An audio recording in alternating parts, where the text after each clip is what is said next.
Start. Hello guys, welcome back to another episode of IPL and IPL in Sport Beat. And here we are back again discussing about the match between Sunrisers Hyderabad and Delhi Capitals, which concluded just a few minutes ago. So this was literally a one-sided match totally from the first to the end, and we have seen a brilliant dominance for Delhi Capitals. So starting on off, let's start today's match analysis and discussion. So first of all, it's again disappointing to see David Warner again getting out at Golden Duck. So will his performance improve in the upcoming matches? Uh, I mean, no one can predict about the form being improved, but we, as cricket fans and as SRH fans would be especially the Australian team as well, because the T20 World Cup is also going to happen in the similar venues. So yeah, they should. I mean, because I don't think Warner has been having match practice for a very long time. Because Australia wasn't really touring different countries with the main squad. They were just going with the backup kind of squad, I think. Like Steve Smith, David Warner did not go for a lot of tours recently. So I think it's just the lack of match practice that was the reason, I guess. But yeah, he has to come back. Okay. And also we have seen Ridhiman Shah, who is playing in his favorite position and his best position, has also got out for a lower runs. Do you think that Shivasha Goswami will be a perfect replacement for his place? I don't think because no offense to any players, but Shrivats Goswami and Vridhiman Saha, if you compare the keeping skills also, and Ridhiman Shah. also the left hand right hand opening combination. So Ridhiman Saha, and plus I don't think he got out for a very low score. Like he got out for 18 of 17, Yeah. and that was only because of the pressure which was being built on the other end. Because David Warner got out for a zero, and Williamson was not playing a very T20 like inning. I can just say that. Like, if you even see Williamson's final score, he scored 18 of 26. So in a T20 match, especially when you're in the starting phase, like in the power plays, you are at least expected to score run the ball. But even that was not happening. So Saha had to take the charge and he had to go for runs. So the first ball of that over, he hit for six. But Yeah. Rabada made a comeback and there were four continuous dot balls after that. So it was just the pressure that he just had to go for the shot and that's when he got out. So at least another couple of Okay. matches, like I think they have 6 more matches to go. So I think at least 2 or 3 more matches they would be giving time. Like they should stick to the same opening pair at least and Hmm. see how it works. Okay. Also coming to the fact about Hyderabadi captain Kane Williamson, as you have said right now, that Williamson has been struggling today and has only scored 18 rather 26 balls. So, do you think that the captaincy pressure that Warner used to face, and which we can see in the batting, so is that problem is being faced by Williamson also? No, it's not really the same case. Although, like if you see this year's IPL, Williamson has been playing slow for most of the innings. So Uh, even when Warner was the captain, Williamson's strike rate was not that great. So although like in tests, like you see the kind of phase that Kohli is going under, where he's hmm, finding it hard to score runs. So it's like yeah. a similar kind of phase for Williamson in T20 is what I feel. Because he's not able to score runs at a very fast pace and he's not scoring high runs as well.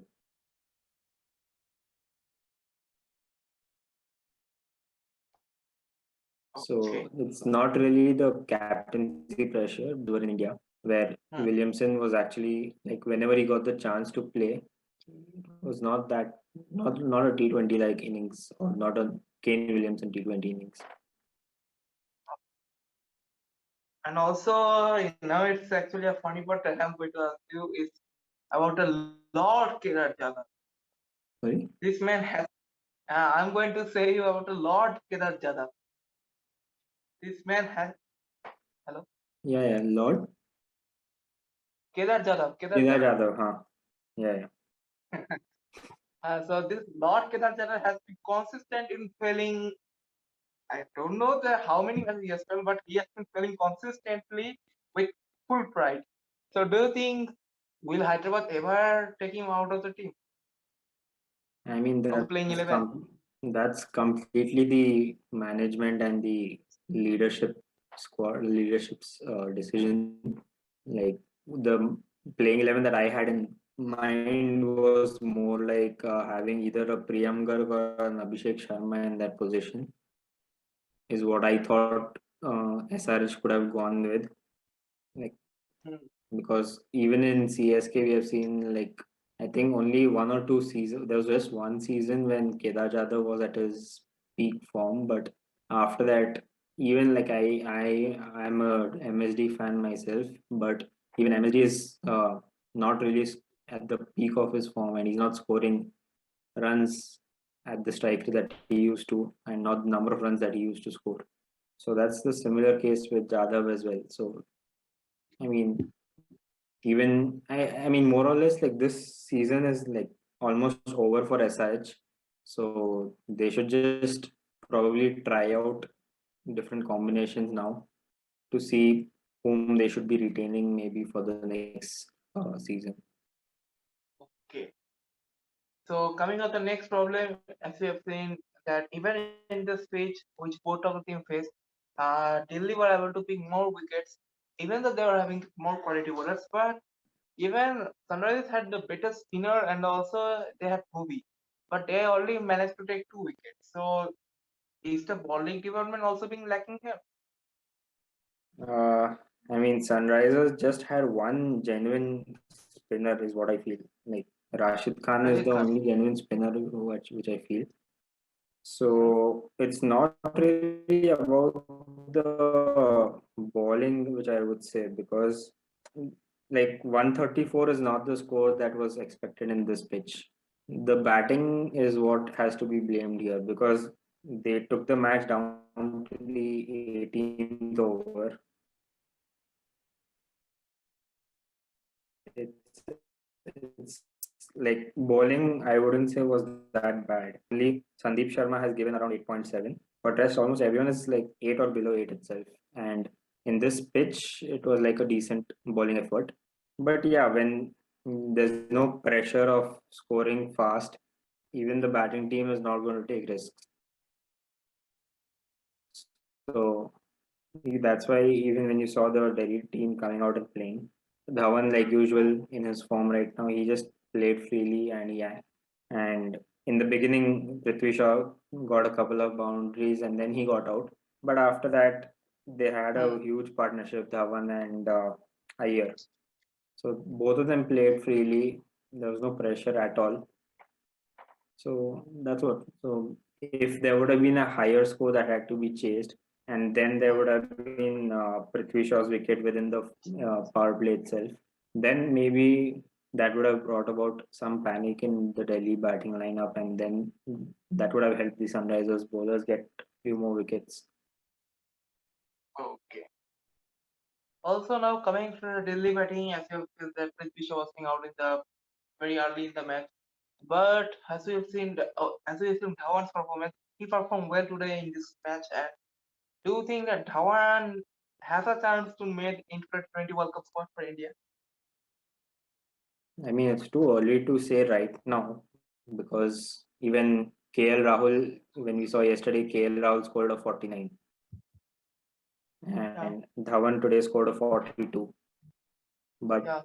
so yeah, it's like very close competition, because you're not looking only at the performance, you're also looking at the performance per position in which you're expected to play. So considering, I mean, Rohit Sharma, I don't think he's going to be dropped from the playing 11 or the playing squad at Mm, least. So at least Rohit Sharma is someone who I see is fixed in the opening slot for the Indian team, unless, Yeah. of course, injury happens. The other slot of the opening batting has to be confirmed basically.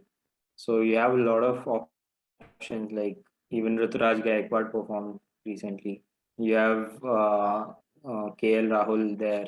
You have Shikhar Dhawan. Ishan Kishan is already there in the squad and he can open. We have seen that earlier as well. So there are a lot of contenders for the opening slot alone. So considering that he has not made it to the squad already yet, so I think he'll have to outperform the current contenders by a huge margin to make it to the squad and then maybe to the playing 11. Okay.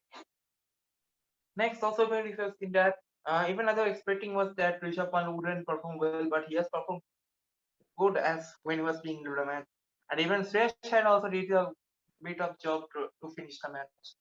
So now I want to ask you is that as we have seen between Ashwin and Patel, so whom do you think is going to be a better choice for the team while going to the next matches?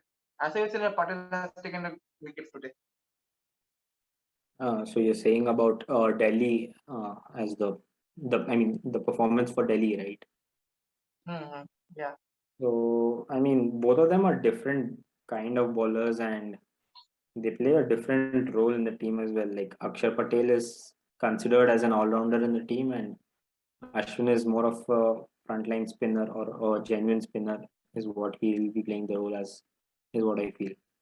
So, Hmm. considering the current scenario, if Ashwin is not going to get any more wickets in the coming matches, because even in today's match, Ashwin went wicketless. Like he bowled Yeah. around 3 overs and he gave 22 runs, so without a wicket.